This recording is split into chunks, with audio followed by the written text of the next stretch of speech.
vast expanse of water and the sky above it during the sea. The kingdom of the sky was under the sovereignty of the god the Beacon. So quiet, so empty. The water stretches and desolate, yet not distance. Lamia had a daughter called Dagat, the sea, who became the wife of Paros, the wind, who was the son of the Beacon.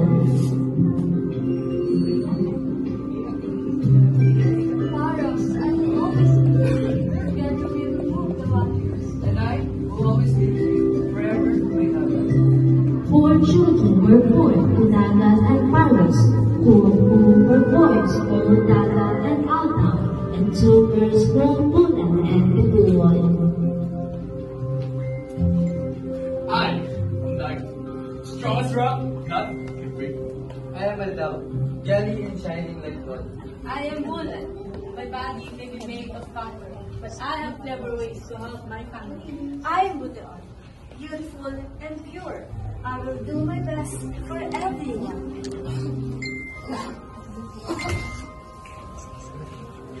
After the death of their father, Paros, Dagat, being the eldest son, succeeded in controlling the winds. Soon after, Dagat, the mother died, leaving her children under the care of the grandparents, Lamia and the Beacon.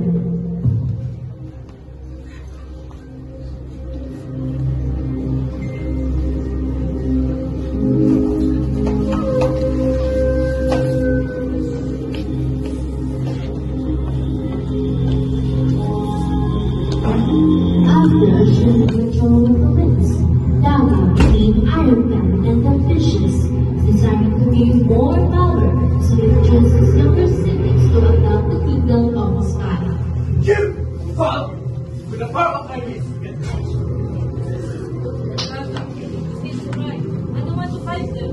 We don't know what will happen. Maybe we shouldn't, Dagat. At first, they refused. At Dagat's anger, Bulan and Alta were not constrained to join him in his plot. Please, I consider you my enemies. Decide now! Fine, I follow. There's no other choice. Preparations were made, and when everything was ready, they set out on their expedition and began to attack the gates of the sky. Inside the kingdom! The gates won't open! Then I will get loose the winds. Fairies opened the gates, Dagat and loosed the winds in all directions so that the gate would be destroyed, and the person succeeded in gaining entrance. How dare you to defy me and attack my kingdom? They were met by the enraged Nami, who sent 3 bolts of lightning after them. Fools, how dare you to attack the sky? Face my fury. The lightning, it burns. Oh! What is happening? I am strong! I can draw the wind! No! My body is melting! I'm get full! No, I can't hold on. Help me. No. The sky, the winds, everything. The way. Copper body of Bulan brought home the Torpor. The golden body of Alta did the same. Daga's body fell into the sea and became what is now the earth. Their sister, Betuan, worried about her missing brothers, set out to find them. She finally traveled across the skies, searching everywhere until she finally reached the kingdom of the sky. Daga! Bulan! Akalaw! Where are you? Upon meeting the enraged man Lamia, Betuan was also struck by another ball of lightning, which broke her body into many pieces. Daga! Bulan! Akalaw! Why are you gone? No! This cannot be! Please come back! Then Lamia descended from the sky and told the Beacon, and accused her of helping their grandsons in their attack on his kingdom. Beacon! Did you help them? I I should have seen this coming. I had no knowledge about the attack. I don't believe in you. For I was asleep, frightened at the sea. The beacon succeeded in pacifying Nani, and the two were glad and wept over the loss of their grandchildren. I never wanted this to my grandchildren.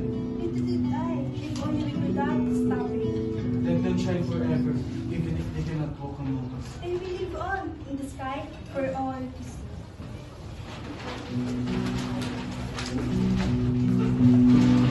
And so, Bulan, Aldao, Daga, and Tutua became the stars, the moon, the land, and the shining light that lit the sky, reminding everyone of their story forever.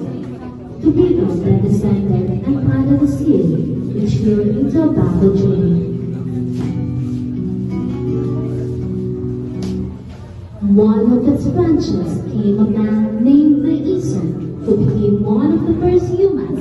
He was clever and invented a fish trap to catch food for his people.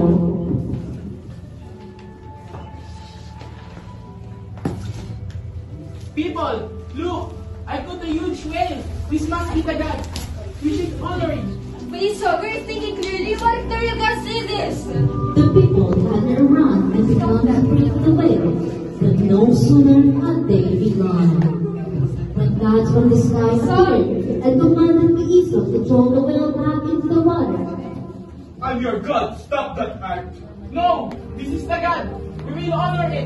Please, you only angry them. Naison was not afraid of the divided gods. Lamech, the king of the sky, struck Naison with lightning. His body was melted by the lightning. Lamech struck Naison with lightning, blocking his body and scattering the people across the earth. His descendants became black, white, brown, and yellow. Naison's son was carried to the north and became the ancestor of the white people. Where are we? It's also new here. We must be the home here. Became the ancestor of the white people. Other children went to the south, where the sun was hard and scorching. The sun is hot here. It's so hot. We'll get burned if we stay too long. We need to find shelter and water. They became the brown people. Some were carried to the hills where food was scarce. There's hardly any food. What are we supposed to eat? We must find something. Find something we can eat. They ate clay, becoming the yellow people. In this way, the earth became and free. And so, from the bottoms of the gods, the loss of their grandchildren, and the courage and the values of Naison, the earth came into being. The sky was filled with shining stars, the moon and the sun, and the first humans spread across the land. Their colors, their struggles, and their stories became part of the world, living on for generations to come.